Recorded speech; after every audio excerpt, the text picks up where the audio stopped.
如果我告诉你，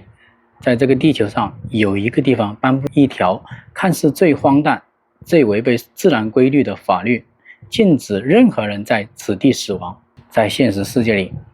这个地方不仅真实存在，而且这条法律已经被严苛地执行了整整76年。在这个位于北极圈的深处冰雪小镇，无论你是土生土长的居民，还是远道而来的游客，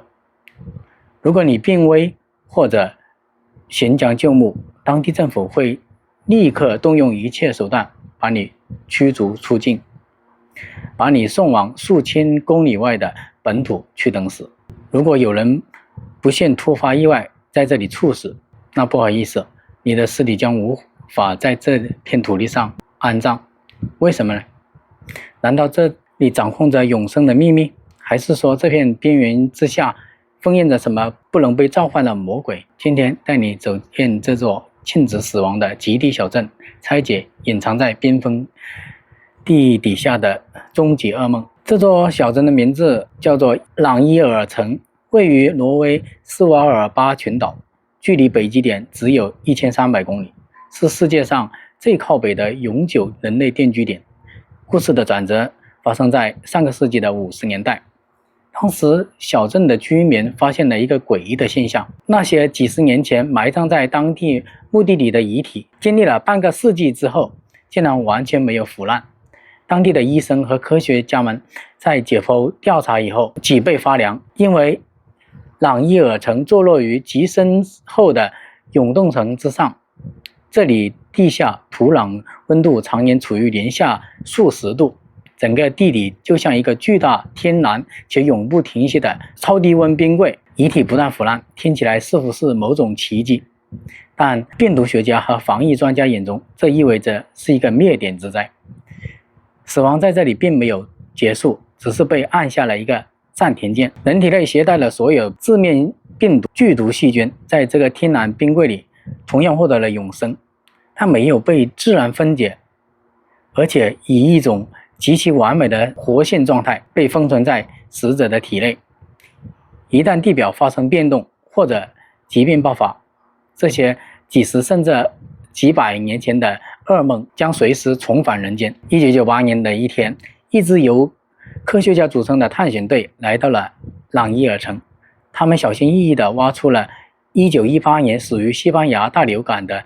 居民遗体。令人毛骨悚然的是，科学家们竟然在这些埋藏了80年的组织样本里成功分离了活性的西班牙流感病毒基因。要知道，1918年这场大流感在全球范围内夺走了至少5000万人的生命，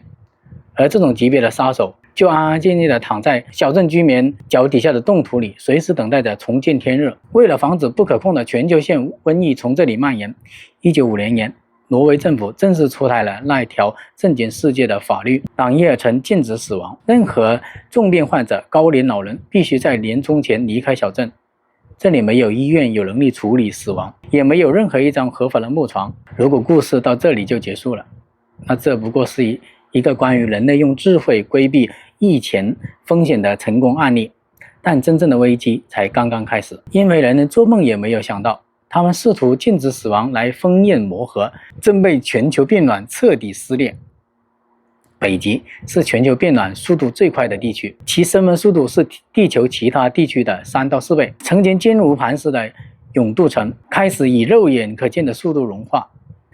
朗伊尔城的房屋因为地基融化而倾斜，而埋藏在地底深处的历史潘多拉魔核正被解冻。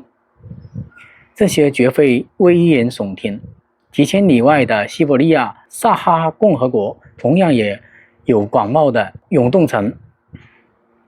2016年，那里爆发了一场诡异的炭疽疫，数十人感染住院，上千头陷入死亡。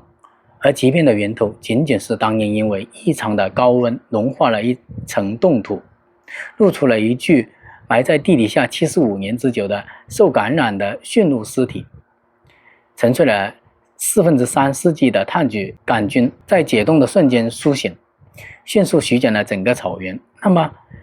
在朗伊尔城乃至整个北极圈深达数百米的永冻层里，究竟还藏着什么？是14世纪夺走欧洲1/3人口的黑死病，还是已经被人类宣布灭亡的天花，还是几万年前人类免疫系统从未接触过远古巨型病毒，人类用禁止死亡的法链防止了地表的新坟墓，却根本挡不住地底深处那些古老幽灵的苏醒。在这座禁止死亡的小镇山体内部，还藏着人类抵抗世界末日的最后堡垒——斯瓦尔巴全球种子库。这里存放着来自全球几乎所有国家的100多万种农作物种子的备份。它的设计初衷是希望利用这里的永久冻层和极低温度，在地球经历核战争、陨石撞击或者毁灭性气候灾难后，为人类留下重新发芽的种子。这里被誉为人类文明的诺亚方舟，看到其中的讽刺了吗？人类在这片极寒之地建立起最精密的次序，他们禁止死亡，试图将疾病与腐烂拒之门外。他们储存的种子试图把生命与文明的未来死死封在保险柜里面。人类以为自己凭借科学与法律成为了这座冰封的主人，能够一手掌控生死，一手预演末日。但自然界只用了一个简单的物理现象——升温，就将人类所有的骄傲与算计打得粉碎。当永冻层不再涌动，种子库入口开始渗入溶水，当封存的病毒随着溶水渗入海洋，那条禁止死亡的法律最终变成了一句荒诞的讽刺。朗耶尔城的那条法律表面上是禁止死亡，但它本质上是人类对不可控自然规律的一种无能为力的我们用规章制度划分了生与死的界限，用冰层隔离了过去与未来。但在这个脆弱的星球上，从来没有真正的孤岛。当大自然的平衡被打破，没有任何一条法律，任何一座堡垒能够成为永远的庇护所。